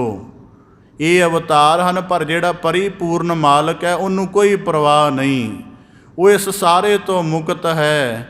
ਕਿਰਤ ਨਾ ਮਿਟਈ ਰਾਮ, ਤੇ ਜੀਵ ਦੀ ਬਣੀ ਹੋਈ ਕਿਰਤ ਉਹਦੇ ਮਸਤਕ ਦੀ ਕਾਰ ਇਹ ਕਦੇ ਨਹੀਂ ਮਿਟਦੀ ਹੈ, ਪਰ ਇਸ ਮਿਟਦੀ ਦਾ ਪਰਿਵਰਤਨ ਗੁਰੂ ਦੀ ਬਖਸ਼ਿਸ਼ ਨਾਲ ਹੁੰਦਾ। ਇਸ ਕਰਕੇ ਗੁਰੂ ਸਾਹਿਬ ਜੀ ਇਸ ਸ਼ਲੋਕ ਨੂੰ ਦੁਬਾਰਾ ਇੱਕ ਭਾਵ ਤੋਂ ਸਮਝਣਾ ਹੋਵੇ ਕਿ ਜਦੋਂ ਗੁਰੂ ਸਾਹਿਬ ਜੀ ਕਹਿੰਦੇ ਮਨ ਮੈਂ ਝੂਰੈ ਰਾਮਚੰਦ, ਕਿ ਜਦੋਂ ਕਰਮ ਦੀ ਅਟੱਲਤਾ ਬਣਦੀ ਹੈ ਜਿਹਦੇ ਵਿੱਚ ਮੌਤ, ਦੁੱਖ, ਥੁੜ, ਤਕਲੀਫ, ਚਿੰਤਾ, ਜਦੋਂ ਇਹ ਸਾਰਾ ਕੁਝ ਬਣਦਾ ਹੈ ਤੇ ਕਹਿੰਦੇ ਫਿਰ ਉਹੀ ਮਾਲਕ ਦੇ ਰਚੇ ਹੋਏ ਇਸ ਜਗਤ ਦੇ ਇਸ ਸੰਗਰਾਮ ਦੇ ਵਿੱਚ ਬੰਦਾ ਝੂਰਨ ਨੂੰ ਪ੍ਰਮੁੱਖਤਾ ਤਾਂ ਦੇ ਦਿੰਦਾ ਹੈ, ਪਰ ਭਰੋਸੇ ਦਾ ਜਾਂ ਮਾਲਕ ਦੇ ਅਟੱਲ ਵਿਧਾਨ ਦਾ ਦਾ ਜਿਹੜਾ ਕਰਮ ਹੈ ਉਹਦੇ ਅੰਦਰੋਂ ਨਿਕਲ ਜਾਂਦਾ। ਜਿਵੇਂ ਇਹਨੂੰ ਸਰਲ ਕਹਿਣਾ ਹੋਵੇ ਕਿ ਜਦੋਂ ਦੁੱਖ ਬਣਦਾ ਹੈ ਔਰ ਬੰਦਾ ਬੜਾ ਲੰਬਾ ਦੁੱਖ ਬਣਦਾ ਹੈ, ਉਦੋਂ ਬੰਦੇ ਨੂੰ ਇੱਕ ਹਸਤੀ ਪਤਾ ਵੀ ਹੁੰਦੀ ਹੈ ਕਿ ਇਹ ਦੁੱਖ ਦਾ ਕਾਰਨ ਮੇਰੇ ਜੀਵਨ ਦੇ ਪ੍ਰਾਰਬਧ ਕਰਮ ਨੇ।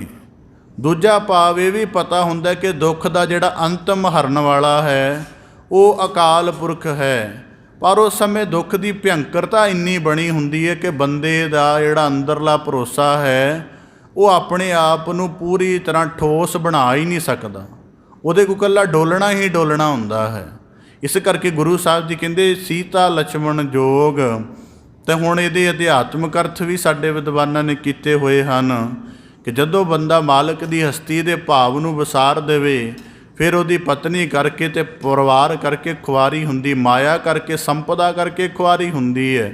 ਤਾਂ ਫਿਰ ਇਸ ਤਰ੍ਹਾਂ ਅੱਗੇ ਯਤਨ ਕਰਦੇ ਹਨ ਗੁਰੂ ਸਾਹਿਬ ਜੀ, ਆਇਆ ਕਰ ਸੰਜੋਗ, ਕਿ ਜਿਹੜਾ ਹਣਵੰਤਰ ਹਨੂੰਮਾਨ ਚਤਾਨੀ ਦਾ ਪ੍ਰਤੀਕ ਬਾਂਦਰ ਦੇ ਸੰਬੰਧ ਵਿੱਚ ਕਹਿੰਦੇ ਫਿਰ ਉਹੀ ਮਨ ਜਦੋਂ ਸਾਧਿਆ ਜਾਵੇ ਤਾਂ ਫਿਰ ਜੀਵਨ ਦੇ ਕੰਮ ਆਉਂਦਾ। ਇਸ ਕਰਕੇ ਭੂਲਾ ਦੈਂਤ ਨਾ ਸਮਝੀ ਤਿੰਨ ਪ੍ਰਭ ਕੀਏ ਕਾਮ। ਉਹਨੂੰ ਲੱਗਦਾ ਸੀ ਕਿ ਮੇਰੀ ਸ਼ਾਨੋ ਸ਼ੌਕਤ ਬਣ ਗਈ, ਪਰ ਪਤਾ ਨਹੀਂ ਸੀ ਕਿ ਇਸੇ ਕਰਮ ਦੇ ਨਾਲ ਤੇਰਾ ਜੀਵਨ ਸਮਾਪਤ ਹੋ ਜਾਣਾ। ਇਸ ਕਰਕੇ ਗੁਰੂ ਸਾਹਿਬ ਜੀ ਕਹਿੰਦੇ ਮਾਲਕ ਨੇ ਦੇਖੋ ਕਰਮ ਦਾ ਸਿਲਸਿਲਾ ਕਿੰਨਾ ਅਟੱਲ ਰਚਿਆ ਹੈ, ਉਸ ਸਾਰੇ ਸਿਲਸਿਲੇ ਦੇ ਵਿੱਚ ਸਾਰੇ ਜੀਵਾਂ ਦੇ ਜੀਵਨ ਦੀ ਕਾਰ ਨੂੰ ਭੁਗਤਾ ਦਿੱਤਾ ਹੈ। ਜਿਹੜੇ ਬਨਵਾਸੀ ਬਣ ਕੇ ਸੰਕਟਗ੍ਰਸਤ ਹੋ ਗਏ ਸਨ ਉਹ ਉਸ ਤੋਂ ਬਾਅਦ ਜੋ ਰਾਜੇ ਬਣ ਗਏ, ਭਾਵ ਕਿ ਰਾਮਚੰਦਰ ਜੀ। ਅਤੇ ਜਿਹਦੇ ਅੰਦਰ ਲੰਕਾ ਦਾ ਗੁਮਾਨ ਸੀ ਉਹਦੀ ਲੰਕਾ ਸੜ ਕੇ ਸੁਆਹ ਹੋ ਗਈ। ਇਸ ਕਰਕੇ ਗੁਰੂ ਸਾਹਿਬ ਜੀ ਕਹਿੰਦੇ ਮਾਲਕ ਇਹਨਾਂ ਸਾਰੀਆਂ ਹਾਲਤਾਂ ਨੂੰ ਰਚ ਕੇ ਇਹਨਾਂ ਤੋਂ ਵੀ ਪਾਰ ਰਹਿੰਦਾ ਹੈ। ਲਾਹੌਰ ਸ਼ਹਿਰ ਜ਼ਹਿਰ ਕਹਿਰ ਸਵਾ ਪਹਿਰ। ਤਾਂ ਸਤਿਗੁਰੂ ਗੁਰੂ ਨਾਨਕ ਦੇਵ ਸਾਹਿਬ ਜਦੋਂ ਉਦਾਸੀਆਂ ਦਾ ਆਰੰਭ ਕੀਤਾ ਤਾਂ ਗੁਰੂ ਨਾਨਕ ਦੇਵ ਸਾਹਿਬ ਜੀ ਲਾਹੌਰ ਸ਼ਹਿਰ ਵਿਖੇ ਗਏ। ਉੱਥੇ ਇੱਕ ਵੱਡਾ ਜਿਹਨੂੰ ਕਹਿ ਲਓ ਕਿ ਸ਼ਾਹੀ ਬੁੱਚੜਖਾਨਾ ਸੀ, ਜਿੱਥੇ ਸਵੇਰ ਵੇਲੇ ਜਾਨਵਰ ਜ਼ਿਬਾ ਕੀਤੇ ਜਾਂਦੇ ਸਨ। ਜ਼ਿਬਾ ਦਾ ਭਾਵ ਕਤਲ, ਜਾਂ ਇਸਲਾਮੀ ਮਜ਼ਹਬ ਦੇ ਅਨੁਸਾਰ ਕਲਮਾ ਪੜ੍ਹ ਕੇ ਉਹਨਾਂ ਨੂੰ ਹਲਾਲ ਕਰਨਾ। ਜਦੋਂ ਗੁਰੂ ਸਾਹਿਬ ਜੀ ਰਾਤ ਦੇਰ ਸ਼ਾਮ ਪਹੁੰਚੇ ਲਾਹੌਰ ਸ਼ਹਿਰ, ਉੱਥੇ ਬਾਹਰ ਕਿਸੇ ਥੜੇ 'ਤੇ ਠਹਿਰੇ ਗੁਰੂ ਸਾਹਿਬ। ਸਵੇਰ ਵੇਲੇ ਮਾਲਕ ਦੀ ਉਸਤਤ ਦੇ ਵਿੱਚ ਜੁੜਨਾ ਸੀ। ਗੁਰੂ ਨਾਨਕ ਦੇਵ ਸਾਹਿਬ ਜੀ ਕੀਰਤਨ ਭਗਤੀ ਦੇ ਵੱਲ ਆਪਣੀ ਸਾਧਨਾ ਆਰੰਭ ਕਰਨੀ ਸੀ। ਉਸ ਸਮੇਂ ਗੁਰੂ ਨਾਨਕ ਦੇਵ ਸਾਹਿਬ ਜੀ ਦੇ ਮੁਬਾਰਕ ਸ਼ਰਵਣ ਦੇ ਵਿੱਚ ਜੀਵਾਂ ਦੇ ਉੱਚੀ ਉੱਚੀ ਕਰਲਾਉਣ ਦੀ, ਜ਼ਿਬਾ ਹੋਣ ਦੀ ਆਵਾਜ਼, ਬਹੁਤ ਵੱਡਾ ਸ਼ੋਰ ਸ਼ਰਾਬਾ ਉਤਪੰਨ ਹੋਇਆ। ਤਾਂ ਗੁਰੂ ਨਾਨਕ ਦੇਵ ਸਾਹਿਬ ਜੀ ਨੇ ਪੁੱਛਿਆ ਕਿ ਇਹ ਕਾਰਨ ਕੀ ਹੈ ਕਿ ਇਸ ਸਮੇਂ ਦੇ ਵਿੱਚ ਇੰਨੀ ਕੁਰਲਾਹਟ, ਇੰਨਾ ਜ਼ਿਆਦਾ ਚੀਕ ਚਿਹਾੜਾ, ਇਹ ਕਿਸ ਗੱਲ ਦਾ? ਤਾਂ ਪਤਾ ਲੱਗਿਆ ਕਿ ਨੇੜੇ ਸ਼ਾਹੀ ਬੁੱਚੜਖਾਨਾ ਹੈ, ਉੱਥੇ ਹਜ਼ਾਰਾਂ ਜੀਵ ਜ਼ਿਬਾ ਕੀਤੇ ਜਾ ਰਹੇ ਨੇ। ਗੁਰੂ ਸਾਹਿਬ ਜੀ ਕਹਿੰਦੇ ਜ਼ਿਬਾ ਤਾਂ ਕੀਤੇ ਜਾ ਰਹੇ ਨੇ, ਪਰ ਲੋੜ ਕੀ ਹੈ? ਉਹਦੇ ਵਿੱਚੋਂ ਕਿਸੇ ਨੇ ਕਿਹਾ ਕਿ ਇਹਦੇ ਨਾਲ ਅੱਲਾ ਪ੍ਰਸੰਨ ਹੁੰਦਾ, ਕਿ ਜੇ ਮਾਲਕ ਦਾ ਨਾਮ ਲੈ ਕੇ ਜੀਵ ਨੂੰ, ਅੱਲਾ ਤਾਲਾ ਦਾ ਨਾਮ ਲੈ ਕੇ ਹਲਾਲ ਕਰਕੇ ਕਤਲ ਕਰੀਏ ਤਾਂ ਮਾਲਕ ਖੁਸ਼ ਹੁੰਦਾ। ਇਸ ਕਰਕੇ ਮਾਲਕ ਦੀ ਖੁਸ਼ੀ ਲਈ ਇਹਨਾਂ ਜੀਵਾਂ ਨੂੰ ਕਤਲ ਕੀਤਾ ਜਾ ਰਿਹਾ ਹੈ। ਤਾਂ ਗੁਰੂ ਸਾਹਿਬ ਜੀ ਨੇ ਫਿਰ ਉੱਥੇ ਵਾਕ ਉਚਾਰੇ ਸਨ, ਲਾਹੌਰ ਸ਼ਹਿਰ ਜ਼ਹਿਰ ਕਹਿਰ, ਕਿ ਇਹਨਾਂ ਮਨੁੱਖਾਂ ਦੇ ਜੀਵਨ ਦੇ ਵਿੱਚ ਜਿੰਨੇ ਇੱਥੇ ਰਹਿਣ ਵਾਲੇ ਨੇ, ਜਿਹੜੇ ਮਾਲਕ ਦੀ ਖੁਸ਼ੀ ਲਈ ਜੀਵਾਂ ਨੂੰ ਕੁਰਬਾਨ ਕਰ ਰਹੇ ਨੇ, ਗੁਰੂ ਸਾਹਿਬ ਜੀ ਕਹਿੰਦੇ ਅਸਲ ਦੇ ਵਿੱਚ ਇਹਨਾਂ ਦੇ ਅੰਦਰੋਂ ਧਰਮ ਦਾ ਮੂਲ ਸੁਭਾਅ ਉੱਡ ਗਿਆ। ਇਸ ਕਰਕੇ ਇਹ ਸਾਰੇ ਜ਼ਹਿਰ ਵਰਗੇ ਹਨ ਅਤੇ ਇਹਨਾਂ ਦੇ ਅੰਦਰਲੇ ਜ਼ਹਿਰ ਦੇ ਵਿੱਚੋਂ ਕਹਿਰ ਬਾਹਰ ਆ ਰਿਹਾ ਹੈ। ਅਤੇ ਇਹ ਕਹਿਰ ਜਿਹੜਾ ਜਿਸ ਵੇਲੇ ਮਾਲਕ ਦੀ ਉਸਤਤ ਹੋਣੀ ਹੁੰਦੀ ਹੈ, ਉਸ ਵੇਲੇ ਸਵਾ ਪੈਰ ਇਹ ਜਿਹੜਾ ਕਹਿਰ ਚੱਲਦਾ ਹੈ। ਇਹਦਾ ਭਾਵ ਇਹ ਹੈ ਕਿ ਲਾਹੌਰ ਦੇ ਵਾਸੀ ਜਿਹੜੇ ਹਨ ਉਹ ਬੰਦਗੀ ਦੇ ਸ਼ੁਭ ਕਰਮ ਤੋਂ ਬਿਲਕੁਲ ਸੱਖਣੇ ਹਨ, ਭਾਵੇਂ ਉਹ ਕਿਸੇ ਵੀ ਮਜ਼ਹਬ ਦੇ ਕਿਉਂ ਨਾ ਹੋਣ। ਇਸ ਕਰਕੇ ਸਾਨੂੰ ਉਹ ਚੀਜ਼ਾਂ ਦੀ ਸਮਝ ਨਹੀਂ ਆਉਂਦੀ। ਇਹਨਾਂ ਚੀਜ਼ਾਂ ਦੇ ਵਿੱਚੋਂ ਸਮਝਣਾ ਚਾਹੀਦਾ ਕਿ ਚੌਥੇ ਪਾਤਸ਼ਾਹ ਗੁਰੂ ਰਾਮਦਾਸ ਸਾਹਿਬ ਜੀ ਲਾਹੌਰ ਤੋਂ ਕਿਉਂ ਉੱਠ ਆਏ, ਜਾਂ ਪੰਜਵੇਂ ਪਾਤਸ਼ਾਹ ਦੀ ਸ਼ਹਾਦਤ ਲਾਹੌਰ ਕਿਉਂ ਹੋਈ, ਜਾਂ ਬਾਕੀ ਗੁਰੂ ਸਾਹਿਬਾਨ ਲਾਹੌਰ ਕਿਉਂ ਨਹੀਂ ਗਏ। ਕਦੀ ਇਹਨਾਂ ਚੀਜ਼ਾਂ ਦੀ ਅਸੀਂ ਰਮਜ ਨਹੀਂ ਸਮਝਦੇ। ਤਾਂ ਗੁਰੂ ਸਾਹਿਬ ਜੀ ਕਹਿੰਦੇ ਲਾਹੌਰ ਸ਼ਹਿਰ ਜ਼ਹਿਰ ਕਹਿਰ ਸਵਾ ਪਹਿਰ ਹੋਣੇ ਦਾ ਭਾਵ ਇਹ ਹੈ ਕਿ ਜਿੱਥੇ ਜੀਵਾਂ ਦੇ ਅੰਦਰ ਗਹਿਰੀ ਅਗਿਆਨਤਾ ਅਤੇ ਅੰਧਕਾਰ ਬਣ ਜਾਵੇ, ਗੱਲ ਇਹਨੂੰ ਸਮੇਂ ਕਾਲ ਦਾ ਪ੍ਰਤੀਕ ਨਹੀਂ ਮੰਨਣਾ ਚਾਹੀਦਾ। ਗੁਰੂ ਸਾਹਿਬ ਜੀ ਕਹਿੰਦੇ ਜਿੱਥੇ ਜੀਵਾਂ ਦੇ ਅੰਦਰ ਅੰਧਕਾਰ ਬਣ ਜਾਵੇ, ਭਾਵ ਕਿ ਜਿਨ੍ਹਾਂ ਨੂੰ ਵੇਲੇ ਦੀ ਪਛਾਣ ਨਾ ਰਹੇ। ਸਵੇਰ ਵੇਲੇ ਸਾਨੂੰ ਚਲੋ ਭਾਵੇਂ ਅਸੀਂ ਨਾ ਵੀ ਬੜੇ ਗੁਰਮੁਖ ਹੋਈਏ, ਤਾਂ ਸਵੇਰ ਵੇਲੇ ਨਾ ਵੀ ਬਾਣੀ ਪੜ੍ਹੀਏ ਤਾਂ ਘੱਟੋ ਘੱਟ ਪਰਿਵਾਰ 'ਚ ਕਈ ਵਾਰੀ ਕੋਈ ਨਾ ਕੋਈ ਜੀ ਕਹਿ ਦਿੰਦਾ ਕਿ ਚਲੋ ਜੇ ਰੱਬ ਦਾ ਨਾਂ ਨਹੀਂ ਲੈਣਾ ਤਾਂ ਘੱਟੋ ਘੱਟ ਘਰ ਦੇ ਵਿੱਚ ਇਸ ਵੇਲੇ 'ਚ ਸ਼ਾਂਤੀ ਰੱਖੋ, ਕਿ ਇਹ ਮਾਲਕ ਦਾ ਵੇਲਾ ਗਿਣਿਆ ਜਾਂਦਾ। ਗੁਰੂ ਸਾਹਿਬ ਜੀ ਕਹਿੰਦੇ ਜਿਨ੍ਹਾਂ ਨੂੰ ਮਾਲਕ ਦੀ ਬੰਦਗੀ ਦੇ ਵੇਲੇ ਦਾ ਗਿਆਨ ਨਹੀਂ ਹੈ, ਅਤੇ ਨਾ ਹੀ ਮਾਲਕ ਦੀ ਬੰਦਗੀ ਦਾ ਸੂਤਰ ਪਤਾ ਹੈ ਕਿ ਮਾਲਕ ਦੀ ਬੰਦਗੀ ਦਾ ਸੂਤਰ ਕੀ ਹੈ, ਕਿ ਜ਼ੁਬਾਨ ਤੈਨੂੰ ਦਿੱਤੀ ਹੈ, ਤੂੰ ਆਪਣੀ ਜ਼ੁਬਾਨ ਦੇ ਨਾਲ ਗੁਣ ਗਾ, ਆਪਣੇ ਸ਼ੁਭ ਕਰਮਾਂ ਦੀ ਪੂਜਾ ਦਾ ਅਰਚਨ ਮਾਲਕ ਨੂੰ ਕਰ, ਉਹ ਫਿਰ ਪ੍ਰਸੰਨ ਹੋਏਗਾ। ਕਹਿੰਦੇ ਪਰ ਇਹਨਾਂ ਨੇ ਸੂਤਰ ਕੀ ਅਪਣਾ ਲਿਆ ਕਿ ਆਪਣੀ ਜ਼ੁਬਾਨ ਤੋਂ ਉਚਾਰਨ ਕਰਦੇ ਨਹੀਂ। ਬੱਕਰੇ ਦੀ ਮੈਂ ਤਾਂ ਉਹਦੀ ਗਰਦਨ ਕੱਟ ਕੇ ਖਤਮ ਹੋ ਜਾਏਗੀ, ਬੰਦੇ ਤੇਰੀ ਮੈਂ ਕਦੋਂ ਖਤਮ ਹੋਏਗੀ, ਇਹ ਤਾਂ ਮਰਨ ਤੋਂ ਬਾਅਦ ਵੀ ਖਤਮ ਨਹੀਂ ਹੁੰਦੀ। ਇਸ ਕਰਕੇ ਗੁਰੂ ਸਾਹਿਬ ਜੀ ਕਹਿੰਦੇ ਜਿਨ੍ਹਾਂ ਜੀਵਾਂ ਦੇ ਅੰਦਰ ਬੰਦਗੀ ਦਾ ਸੂਤਰ ਭੁੱਲ ਜਾਂਦਾ ਹੈ, ਜਿਹੜੇ ਜੀਵਨ ਦੇ ਵਿੱਚੋਂ ਗੁਰੂ ਸਾਹਿਬ ਜੀ ਕਹਿੰਦੇ ਇੰਨੇ ਅਗਿਆਨ ਵਾਲੇ ਹੋ ਜਾਂਦੇ ਹਨ ਕਿ ਆਪਣੀ ਮਾਲਕ ਦੀ ਖੁਸ਼ੀ ਨੂੰ ਦੂਜੇ ਜੀਵ ਦੇ ਅਪਹਰਣ ਵਿੱਚੋਂ ਲੱਭਦੇ ਹਨ, ਜਾਂ ਜਿਹੜੇ ਮਾਲਕ ਦੀ ਬੰਦਗੀ ਦਾ ਢੰਗ ਇਸ ਨਿਰਦਈ ਪੁਣੇ ਵਿੱਚੋਂ ਲੱਭਦੇ ਹਨ। ਗੁਰੂ ਸਾਹਿਬ ਜੀ ਕਹਿੰਦੇ ਇਹੋ ਜਿਹੇ ਮਨੁੱਖਾਂ ਦਾ ਇਕੱਠ ਕਿਤੇ ਵੀ ਰਹਿੰਦਾ ਹੋਵੇ। ਲਾਹੌਰ ਉਸ ਸਮੇਂ ਸੈਂਟਰ ਸੀ, ਤਾਂ ਕਰਕੇ ਗੁਰੂ ਸਾਹਿਬ ਜੀ ਨੇ ਉਹਨੂੰ ਟਾਈਟਲਾਈਜ਼ ਕੀਤਾ। ਪਰ ਉਹਦਾ ਭਾਵ ਇਹ ਹੈ ਕਿ ਜਿਨ੍ਹਾਂ ਨੂੰ ਬੰਦਗੀ ਦਾ ਕਰਮ ਨਹੀਂ ਪਤਾ ਉੱਕਾ ਹੀ, ਜਾਂ ਉਹਨਾਂ ਨੇ ਬੰਦਗੀ ਦਾ ਕਰਮ ਹੀ ਉਹ ਬਣਾਇਆ ਹੋਇਆ ਜਿਹੜਾ ਇੱਕ ਤਰ੍ਹਾਂ ਦੀ ਅਗਿਆਨਤਾ ਵਾਲਾ ਹੈ, ਅੰਧਕਾਰ ਵਾਲਾ ਹੈ, ਤਾਂ ਗੁਰੂ ਸਾਹਿਬ ਜੀ ਕਹਿੰਦੇ ਇਹੋ ਜਿਹੇ ਲੋਕ ਜਿੱਥੇ ਵੀ ਹੋਣਗੇ, ਜਿਸ ਵੀ ਦੇਸ਼ ਵਿੱਚ ਵਸਣਗੇ, ਉੱਥੇ ਇਹ ਬੰਦਗੀ ਧਰਮ ਮਜ਼ਹਬ ਅਤੇ ਮਾਲਕ ਦੇ ਕਰਮ ਦੇ ਨਾਂ 'ਤੇ ਇਹੋ ਜਿਹਾ ਹੀ ਜ਼ਹਿਰ ਕਹਿਰ ਪੈਦਾ ਕਰਨਗੇ। ਅਤੇ ਇਹਨਾਂ ਦੇ ਜ਼ਹਿਰ ਕਹਿਰ ਦਾ ਜਿਹੜਾ ਸਿਲਸਿਲਾ ਹੈ, ਉਹਨੇ ਵੇਲਾ ਵੀ ਉਹ ਮਿੱਥਿਆ ਹੋਏਗਾ ਜਿਸ ਵੇਲੇ ਵਿੱਚ ਮਾਲਕ ਦੀ ਉਸਤਤ ਨੂੰ ਪ੍ਰਮੁੱਖ ਮੰਨਿਆ ਜਾਂਦਾ ਹੈ। ਇਹ ਕਿਹਾ ਜਾਂਦਾ ਕਿ ਗੁਰੂ ਨਾ ਕਿਉਂਕਿ ਕਈ ਤਰ੍ਹਾਂ ਦੀਆਂ ਮਿੱਥਾਂ ਪ੍ਰਚਲਿਤ ਨੇ। ਸਾਡੀ ਜਿਹੜਾ ਕਥਾਵਾਚਕ ਵਰਗ ਹੈ, ਉਹ ਕਈ ਵਾਰੀ ਹੁਣ ਪਤਾ ਨਹੀਂ ਇੰਨਾ ਸ਼ਾਂਟਦਾਰ ਹੋ ਗਿਆ ਕਿ ਉਹ ਇਹਨਾਂ ਵਾਕਾਂ ਨੂੰ ਬੜੇ ਯਥਾਰਥਕ ਮੰਨਣ ਤੋਂ ਹੀ ਇਨਕਾਰੀ ਹੋ ਗਿਆ। ਸਾਡੀ ਇੱਕ ਮਿੱਥ ਚੱਲਦੀ ਹੁੰਦੀ ਹੈ ਕਿ ਗੁਰੂ ਸਾਹਿਬ ਜੀ ਨੇ ਕਿਹਾ ਸੀ, ਇਹ ਜਿਹੜਾ ਵਾਕ ਹੈ ਇਹ ਗੁਰੂ ਸਾਹਿਬ ਜੀ ਦਾ ਕਹਿੰਦੇ ਪ੍ਰਤੀਰੋਧ ਵਿੱਚੋਂ ਪੈਦਾ ਹੋਇਆ ਸੀ। ਪ੍ਰਤੀਰੋਧ ਦਾ ਭਾਵ ਸੀ ਕਿ ਇਕੱਲੇ ਜੀਵਾਂ 'ਤੇ ਜ਼ੁਲਮ ਨਹੀਂ ਸੀ ਹੋ ਰਿਹਾ ਉਸ ਵਕਤ। ਇਹ ਤਾਂ ਸਾਡਾ ਇੱਕ ਹਵਾਲਾ ਨਾ ਕਿ ਜੀਵਾਂ 'ਤੇ ਜ਼ੁਲਮ ਹੋ ਰਿਹਾ ਸੀ। ਉਸ ਸਮੇਂ ਲਾਹੌਰ ਦੇ ਵਿੱਚ ਜਿਹੜੀ ਸ਼ਾਸਨ ਸੱਤਾ ਸੀ, ਸ਼ਾਇਦ ਆਪ ਜੀ ਨੂੰ ਗਿਆਤ ਹੋਵੇ ਕਿ ਉਸੇ ਸਮੇਂ ਦੇ ਥੋੜ੍ਹੇ ਅੰਤਰਾਲ ਤੋਂ ਪਹਿਲਾਂ ਹੀ ਜਿਹੜਾ ਹੈ ਬਾਬਰ ਦਾ ਆਕਰਮਣ ਭਾਰਤ 'ਤੇ ਹੁੰਦਾ, ਅਤੇ ਜਿਹੜੀ ਸਮੁੱਚੀ ਭਾਰਤ ਦੀ ਜਨਤਾ ਹੈ ਉਸ ਵਕਤ ਇਸ ਜ਼ਹਿਰ ਕਹਿਰ ਦੇ ਵਿੱਚੋਂ ਕਿ ਜਿਵੇਂ ਉਹਨਾਂ ਨੇ ਕਿਹਾ ਸੀ ਇਸਲਾਮ ਸਥਾਪਿਤ ਕਰਨਾ ਦੋ ਢੰਗ ਦੇ ਨਾਲ, ਤਲਵਾਰ ਦਾ ਜ਼ੋਰ ਅਤੇ ਇੱਕ ਹੋਰ ਜ਼ੋਰ। ਤਾਂ ਗੁਰੂ ਸਾਹਿਬ ਜੀ ਕਹਿੰਦੇ ਜਿਨ੍ਹਾਂ ਦੇ ਅੰਦਰੋਂ ਮਾਲਕ ਦੇ ਸੱਚ ਸਰੂਪ ਦਾ ਭਾਵ ਵਿਸਰਿਆ ਹੋਇਆ, ਉਹੀ ਇਹ ਕੁਝ ਕਰ ਸਕਦੇ ਹਨ। ਅਤੇ ਇਹਨੂੰ ਇੱਕ ਸਮੇਂ ਤੱਕ ਸਿੱਖ ਮਾਨਸਿਕਤਾ ਦੇ ਵਿੱਚ, ਸਿੱਖ ਵਿਸ਼ਵਾਸ ਦੇ ਵਿੱਚ ਲਾਹੌਰ ਨੂੰ ਦਿੱਤਾ ਗਿਆ ਸਰਾਪ ਗਿਣਿਆ ਜਾਂਦਾ ਸੀ।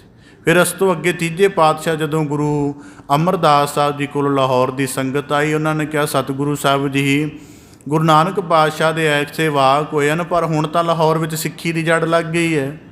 ਉੱਥੇ ਰੋਜ਼ਾਨਾ ਮਾਲਕ ਦੇ ਨਾਮ ਦੀ ਕੀਰਤੀ ਹੁੰਦੀ ਹੈ। ਤਾਂ ਫਿਰ ਤੀਜੇ ਪਾਤਸ਼ਾਹ ਗੁਰੂ ਅਮਰਦਾਸ ਸਾਹਿਬ ਜੀ ਫਰਮਾਉਂਦੇ ਹਨ, ਮਹੱਲਾ ਤੀਜਾ, ਲਾਹੌਰ ਸ਼ਹਿਰ ਅੰਮ੍ਰਿਤਸਰ ਸਿਫਤੀ ਦਾ ਘਰ।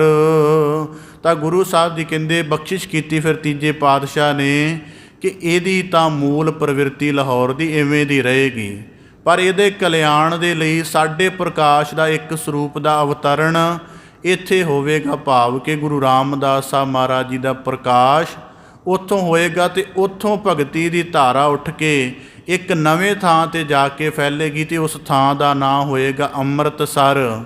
ਇੱਥੇ ਮਾਲਕ ਦੀ ਸਿਫਤ ਹੈ ਜੀਵਾਂ ਦੇ ਅਪਹਰਣ ਕਰਕੇ। ਅੰਮ੍ਰਿਤਸਰ ਜਿੱਥੇ ਹੋਵੇਗਾ ਉੱਥੇ ਮਾਲਕ ਦੀ ਸਿਫਤ ਇਵੇਂ ਦੀ ਹੋਏਗੀ ਕਿ ਜਿਹਨੂੰ ਕੋਈ ਦੇਖ ਵੀ ਲਵੇਗਾ, ਜਿਹਨੂੰ ਕੋਈ ਸੁਣ ਵੀ ਲਵੇਗਾ, ਕਿ ਜਾਂ ਜਿਹੜਾ ਉਹਦੇ ਨੇੜਿਓਂ ਗੁਜ਼ਰ ਵੀ ਜਾਵੇਗਾ ਉਹ ਵੀ ਦੇਵਤਾ ਬਣ ਜਾਵੇਗਾ। ਇਸ ਕਰਕੇ ਗੁਰੂ ਸਾਹਿਬ ਜੀ ਕਹਿੰਦੇ ਅੰਮ੍ਰਿਤਸਰ, ਕਿ ਹੁਣ ਲਾਹੌਰ ਇੱਥੇ ਰਹੇਗਾ, ਪਰ ਇਹਨੂੰ ਨਵਾਜ਼ਿਸ਼ ਕਰਨ ਦੇ ਲਈ ਗੁਰੂ ਸਰੂਪ ਨੇ ਅੰਮ੍ਰਿਤਸਰ ਦੀ ਰਚਨਾ ਕਰ ਦਿੱਤੀ ਕਿ ਜਿਹਦੇ ਵਿੱਚ ਸਿਫਤੀ ਦਾ ਐਡਾ ਵੱਡਾ ਪ੍ਰਕਾਸ਼ ਹੋਵੇਗਾ ਕਿ ਲਾਹੌਰ ਦੀ ਜ਼ੁਲਮ ਵਾਲੀ, ਲਾਹੌਰ ਦੀ ਗੈਰ ਧਰਮ ਵਾਲੀ ਜਿੰਨੀ ਤਬੀਅਤ ਹੈ, ਅੰਮ੍ਰਿਤਸਰ ਦੀ ਪਵਿੱਤਰਤਾ ਉਹਨੂੰ ਖਤਮ ਕਰ ਦੇਗੀ। ਭਾਵ ਕਿ ਉਹਦੇ ਸਾਹਮਣੇ ਮੰਦੀ ਪੈ ਜਾਏਗੀ। ਅੱਜ ਜਦੋਂ ਹੁਣ ਕਦੇ ਸੈਂਟਰਲਾਈਜੇਸ਼ਨ, ਜਿਹਨੂੰ ਗਲੋਬਲਾਈਜੇਸ਼ਨ ਦਾ ਕੰਸੈਪਟ ਜਿਹੜੇ ਪੜ੍ਹਦੇ ਨੇ ਉਹਨਾਂ ਨੂੰ ਪਤਾ ਹੋਏਗਾ ਇਸ ਗੱਲ ਦਾ, ਕਿ ਜੇ ਕਿਤੇ ਅੱਜ ਤੁਸੀਂ ਹਿਸਟਰੀ ਦੀਆਂ ਕਿਤਾਬਾਂ ਪੜ੍ਹੋ ਤਾਂ ਜਿੰਨੀ ਮੁਗਲ ਅੰਪਾਇਰ ਹੈ ਇਹ ਸਾਰੀ ਇਸਲਾਮ ਦੀ ਲਾਹੌਰ ਵਿੱਚ ਚੱਲਦੀ ਹੈ। ਲਾਹੌਰ ਤੋਂ ਸਾਡੀ ਸਿੱਖ ਅੰਪਾਇਰ ਵੀ ਉੱਥੇ ਇਸਟੈਬਲਿਸ਼ ਹੁੰਦੀ ਹੈ। ਪਰ ਜਦੋਂ ਮਾਲਕ ਦੇ ਨਾਮ ਦੀ ਕੀਰਤੀ, ਗੁਰੂ ਸਾਹਿਬ ਜੀ ਕਹਿੰਦੇ ਕਿ ਇਹ ਕੀਰਤੀ ਮਾਲਕ ਦੇ ਨਾਮ ਕਰਕੇ ਹੋਏਗੀ। ਜਿੱਥੇ ਮਾਲਕ ਦੀ ਸਿਫਤ ਪੈਦਾ ਹੋਏਗੀ, ਜੇ ਮਾਲਕ ਦੀ ਸਿਫਤ ਨਹੀਂ ਹੈ ਤਾਂ ਭਾਵੇਂ ਕਿੱਡੇ ਵੱਡੇ ਰਾਜ ਮਹਿਲ ਮਨਾਰੇ ਕਿਉਂ ਨਾ ਹੋਣ, ਉਹ ਕਦੇ ਵੀ ਕਿਸੇ ਗਿਣਤੀ ਵਿੱਚ ਨਹੀਂ ਆਉਣਗੇ। ਇਸ ਕਰਕੇ ਗੁਰੂ ਸਾਹਿਬ ਜੀ ਕਹਿੰਦੇ ਲਾਹੌਰ ਸ਼ਹਿਰ ਉਹ ਕੇਵਲ ਸ਼ਹਿਰ ਰਹਿ ਗਿਆ ਹੈ, ਉਹਦੀ ਕੋਈ ਵੱਡੀ ਪ੍ਰਤੀਤ ਨਹੀਂ ਰਹੇਗੀ। ਪਰ ਗੁਰੂ ਸਾਹਿਬ ਜੀ ਕਹਿੰਦੇ ਅੰਮ੍ਰਿਤਸਰ, ਜਿਹੜਾ ਸਾਡੀ ਕਿਰਪਾ ਦਾ ਪ੍ਰਕਾਸ਼ ਰੂਪ ਅੰਮ੍ਰਿਤਸਰ ਸਥਾਪਿਤ ਹੋਵੇਗਾ, ਉੱਥੇ ਸਿਫਤੀ ਦਾ ਪ੍ਰਵਾਹ ਹੋਏਗਾ। ਸਿਫਤੀ ਦਾ ਭਾਵ ਕੀਰਤਨ ਹੋਏਗਾ। ਉੱਥੇ ਸਿਫਤੀ ਦਾ ਭਾਵ ਉੱਥੇ ਰਹਿਣ ਵਾਲਿਆਂ ਦੇ ਹਿਰਦੇ ਵਿੱਚ ਸਿਫਤ ਦੇ ਉਛਾਲੇ ਵੱਜਣਗੇ। ਉਹ ਮਜ਼ਹਬਾਂ ਦੀ ਕਾਣ ਦੇ ਵਿੱਚ ਨਾ ਰਹਿ ਕੇ, ਉਲਾਰ ਤਰੀਕਿਆਂ ਦੇ ਕਰਮਕਾਂਡਾਂ ਦੀ ਨਾ ਰਹਿ ਕੇ ਸ਼ੁੱਧ ਕੀਰਤਨ ਦੇ ਨਾਲ ਜੁੜੇ ਹੋਣਗੇ। ਇਸ ਕਰਕੇ ਅੰਮ੍ਰਿਤਸਰ ਦਾ ਭਾਵ ਕਿ ਪਹਿਲਾ ਭਾਵ ਇਹ ਸੀ, ਜਿਹੜਾ ਭਾਵੇਂ ਲਾਹੌਰ ਸ਼ਹਿਰ ਹੈ ਪਰ ਅਸੀਂ ਉਹਦਾ ਅਧਿਆਤਮਿਕ ਭਾਵੇਂ ਵੀ ਸਾਂਝਾ ਕੀਤਾ ਸੀ ਕਿ ਜਿੱਥੇ ਮਨੁੱਖਾਂ ਦੇ ਅੰਦਰ ਇੰਨਾ ਅੰਧਕਾਰ ਹੋ ਜਾਵੇ, ਇੰਨਾ ਅਗਿਆਨ ਹੋ ਜਾਵੇ ਕਿ ਮਾਲਕ ਦੇ ਸਰੂਪ ਤੋਂ ਇੰਨੇ ਜ਼ਿਆਦਾ ਦੂਰ ਚਲੇ ਜਾਣ ਕਿ ਉਹਨਾਂ ਦਾ ਧਰਮ ਵੀ ਪਾਪ ਬਣ ਜਾਵੇ, ਪਰ ਦੂਜੇ ਪਾਸੇ ਐਸੇ ਗੁਰਮੁਖਾਂ ਦੀ ਨਗਰੀ ਜਿੱਥੇ ਉਹਨਾਂ ਦਾ ਜੀਵਨ ਹੀ ਮਾਲਕ ਦਾ ਕੀਰਤਨ ਬਣ ਜਾਵੇ, ਤਾਂ ਗੁਰੂ ਸਾਹਿਬ ਜੀ ਕਹਿੰਦੇ ਇਹੋ ਜਿਹਾ ਨਗਰ ਫਿਰ ਅੰਮ੍ਰਿਤ ਦਾ ਸਰ ਹੋ ਜਾਂਦਾ ਹੈ। ਅਤੇ ਉਹਦੇ ਵਿੱਚ ਸਿਫਤੀ ਦਾ ਘਰ, ਭਾਵ ਕਿ ਮਾਲਕ ਦੀ ਉਸਤਤ ਪੈਦਾ ਹੁੰਦੀ ਹੈ, ਜਿਹੜੀ ਸਾਰੀ ਕਾਇਨਾਤ ਨੂੰ ਸਕੂਨ ਦਿੰਦੀ ਹੈ। ਫਿਰ ਇਹ ਨਵਾਜ਼ਿਸ਼ ਤੀਜੇ ਪਾਤਸ਼ਾਹ ਗੁਰੂ ਰਾਮਦਾਸ, ਤੀਜੇ ਪਾਤਸ਼ਾਹ ਗੁਰੂ ਅਮਰਦਾਸ ਸਾਹਿਬ ਜੀ ਨੇ ਲਾਹੌਰ ਵਾਸੀਆਂ ਨੂੰ ਕਹਿ ਕੇ ਨਵਾਜ਼ਿਸ਼ ਕੀਤੀ ਸੀ ਕਿ ਤੁਹਾਡੀ ਜਿਹੜੀ ਮੁਕਤੀ ਦਾ ਦਰ ਹੈ, ਠੀਕ ਹੈ, ਤੋਂ 25-30 ਕਿਲੋਮੀਟਰ ਦੀ ਦੂਰੀ 'ਤੇ ਅੰਮ੍ਰਿਤਸਰ ਸਥਾਪਿਤ ਕਰਾਂਗੇ। ਜਿਹੜੇ ਕਿਉਂਕਿ ਇੱਥੇ ਪਾਪ ਹੋ ਰਿਹਾ, ਤੁਸੀਂ ਵੀ ਆਪਣੇ ਆਪ ਨੂੰ ਪਾਪੀ ਮੰਨਦੇ ਹੋ ਕਿ ਅਸੀਂ ਵੀ ਇੱਥੇ ਰਹਿ ਰਹੇ ਹਾਂ, ਤੁਹਾਡੇ ਸਾਰੇ ਪਾਪ ਦੀ ਮੈਲ ਨੂੰ ਅੰਮ੍ਰਿਤਸਰ ਦਾ ਤੀਰਥ ਹਰੇਗਾ। ਇਹ ਮਹਾਵਚਨ ਗੁਰੂ ਨਾਨਕ, ਗੁਰੂ ਅਮਰਦਾਸ ਸਾਹਿਬ ਜੀ ਦੇ ਹੋਏ ਸਨ। ਅਤੇ ਇਹੀ ਗੁਰੂ ਜੋਤ, ਕਿਉਂਕਿ ਗੁਰਸਿੱਖੀ ਪ੍ਰਫੁੱਲਤ ਕਰਕੇ ਉਸ ਨਗਰ ਦੀ ਸਾਰੀ ਅੰਧਕਾਰਤਾ ਨੂੰ ਮੇਟ ਦਿੱਤਾ। ਇਸ ਕਰਕੇ ਜਿਹੜਾ ਪਿਛਲੇ ਸਮੇਂ ਦੇ ਵਿੱਚ ਮੈਂ ਅੱਗੇ ਵੀ ਕਈ ਦਫਾ ਜ਼ਿਕਰ ਕੀਤਾ ਹੈ ਕਿ ਸਾਨੂੰ ਜੀਓ ਪੋਲੀਟਿਕਸ ਪੜ੍ਹਦੇ ਤਾਂ ਅਸੀਂ ਹੈ ਨਹੀਂ। ਉਹ 'ਚ ਕਿਹਾ ਜਾਂਦਾ ਸਿੱਖਾਂ ਦਾ ਮੱਕਾ ਨਨਕਾਣਾ ਸਾਹਿਬ, ਇੱਕ ਸਿਆਸਤ ਬਣਾਉਣ ਦੀ ਕੋਸ਼ਿਸ਼ ਕੀਤੀ ਗਈ। ਪਰ ਜਿੱਥੇ ਸ਼ਬਦ ਦੀ ਰੈਵੂਲੇਸ਼ਨ ਹੁੰਦੀ ਉਹ ਕੇਂਦਰੀ ਤੀਰਥ ਹੁੰਦਾ ਹੈ। ਉਹ ਸਾਡੇ ਸਿੱਖਾਂ ਦੇ ਅੰਦਰ ਸੈਂਟੀਮੈਂਟਲ ਜੇ ਉਤਸ਼ਾਹ ਬੜਾ ਵਧਿਆ ਕਿ ਵਾਕਿਆ ਜੀ ਉਹ ਫਲਾਣੇ ਦੇਸ਼ ਦਾ ਵਜ਼ੀਰ ਬੜੀ ਚੰਗੀ ਗੱਲ ਕਹਿ ਰਿਹਾ, ਪਰ ਜੇ ਰੂਹਾਨੀਅਤ ਦਾ ਕੰਸੈਪਟ ਦੇਖੋ ਜਾਂ ਸ਼ਬਦ ਦੀ ਰੈਵੂਲੇਸ਼ਨ ਦੇਖੋ, ਫਿਰ ਤਾਂ ਹਰਿਮੰਦਰ ਸਾਹਿਬ ਹੀ ਰਹੇਗਾ ਨਾ।